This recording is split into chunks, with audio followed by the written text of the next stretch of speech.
Hi folks, my name's Morag and I run Northwest Numbers Limited, who provide bookkeeping and accountancy services for small charities, not-for-profits, startups and small businesses. Today this is 3 minutes with Morag, where I try to simplify and demystify accounting terms and processes. And today I want to talk about restricted, unrestricted funds. Okay, this is most likely to relate to the charities and the not-for-profit organisations, because it's to do with any funding that you get for very specific purposes. Okay, so what you will have received from your funder is some kind of letter or contract where they say that this amount of money is possibly for a set amount of time, but the main point is needs to be spent on a very specific purpose. Now, even there, that would make it restricted. However, if it's actually no end date and it's kind of like in perpetuity, keeps going, that's actually called an endowment fund. Okay, so you can sometimes find that in things like legacies, etc. So the kind of restricted fund, I've just mentioned there would be legacies. Quite often it's kind of like mostly grants, I would think. I can't think off the top of my head of other types, but the main point is the fact that you've been told you need to use it for a very restricted, specific purpose. So what you would do then is, or what I would normally do in my accounts, is I would set up a specific funder category, like a department, cost centre, depending on how your accounts are set up, or within the project, if it's only one funder, where you can basically monitor not only the money that's come in, but also the specific expenditure that you're putting against it, because most of the requirements, most of these funders would require you to report back on it on a regular basis.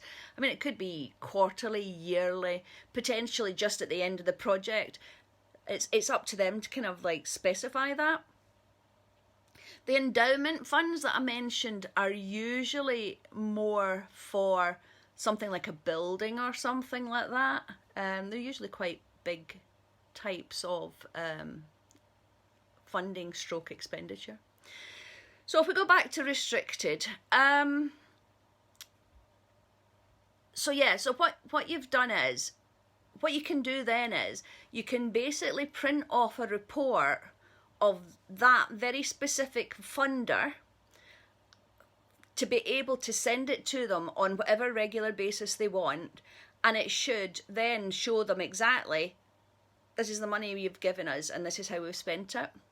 Now, quite often, and I have spoken about this before, and I may well do another video in the future, quite often, because the money's over an extended period of time, you would probably kind of try to defer it so that you can release it against different periods. As I say, I'll talk about that. I have talked about it in a previous video.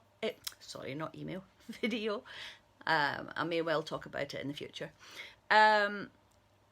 So that's your restricted, and what you have to do then is you show it as restricted on your profit and loss account, and you also have to show it at the bottom. It's part of the kind of equity owner parts at the bottom of your balance sheet, and that would be kind of the amount that's still not being used. So the only other, I've just thought of another type of fund that I've not mentioned. There is another type of fund now. So restricted is basically the funder is dictating to you what it has to be spent on. Anything that's not got any kind of restriction of that is unrestricted money. And basically, I mean, normally you would be expected to spend it on the just on your activities within your projects, within your organisation. And that's like the only kind of limitations that are on it, but it's not usually specified. So your donations, any money you make yourself, etc., that's all unrestricted. But there is another type of fund that it's at the treasurer's, the board's discretion. You can do what's called a designated fund. Now what that means is it's actually unrestricted money, but what the board are saying is we want to set aside some of our reserves. We want to set it aside for a specific purpose. So let's say they want to set it aside for buying a building in the future, or set it aside for some large piece of equipment. Basically, they're deciding themselves that they're going to use unrestricted money for a specific function. However, it's not dictated. It's not legally stuck there.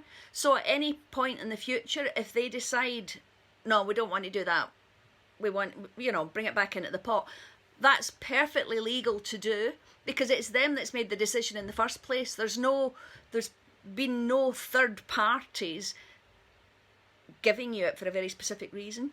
But so basically the Charities Commission, they look quite strongly on organisations that use properly restricted, as in the funder has told you need to use it for, if you were to use it for something else, that's one of the reasons we do the kind of accounts that we do, because the Charity Commission are basically saying, no, you don't do that. You've been given it for a specific purpose. That's what you have to use it for. And potentially, if you don't use it in the period that is specified, the actual funder can claim it back, which is why we constantly show it separately in your balance sheet. I don't think there's a lot due. I'm not quite sure what the percentages are on that, but remember that it is possible they can actually claim it back if you've not used it within the set period, because that's the set period they've told you.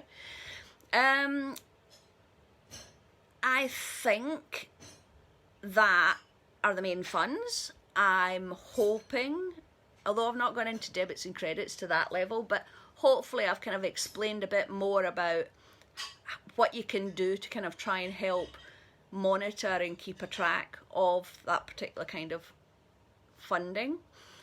You can have more than one funder for one, funding the same thing. And what you have to do then is be very careful about deciding in your head how you're going to kind of split that, etc. But it is allowed, because obviously that's what we do with like match funding, etc. So it is allowed. It just takes that extra little bit of thought. So when you put in a type of expenditure, if it's funded by if it's a project that's funded by more than one funder, it's at that point in time you would have to kind of decide like the split between them, and categorize them separately. So it'd be like, well, most times what would actually have happened is each funder would be funding a different part of it. So like one might be funding meals and the other one's travel or something. So when it's like that, that's not a problem.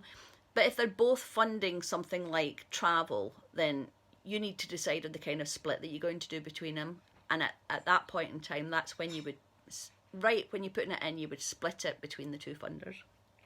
Okay. So, my name's Morag. I run Northwest Numbers Limited. I hope that has helped a little bit. You can get in contact with me by email on accounts at northwestnumbersltd.co.uk.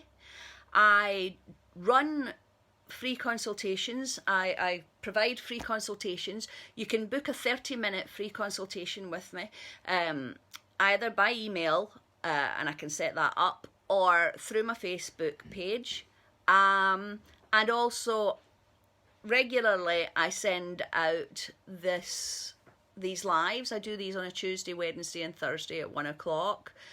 Further, if you actually send me your email address, you can subscribe to my newsletter, where I try to give as much updates of what's going on for different and the different organisations, what they're offering.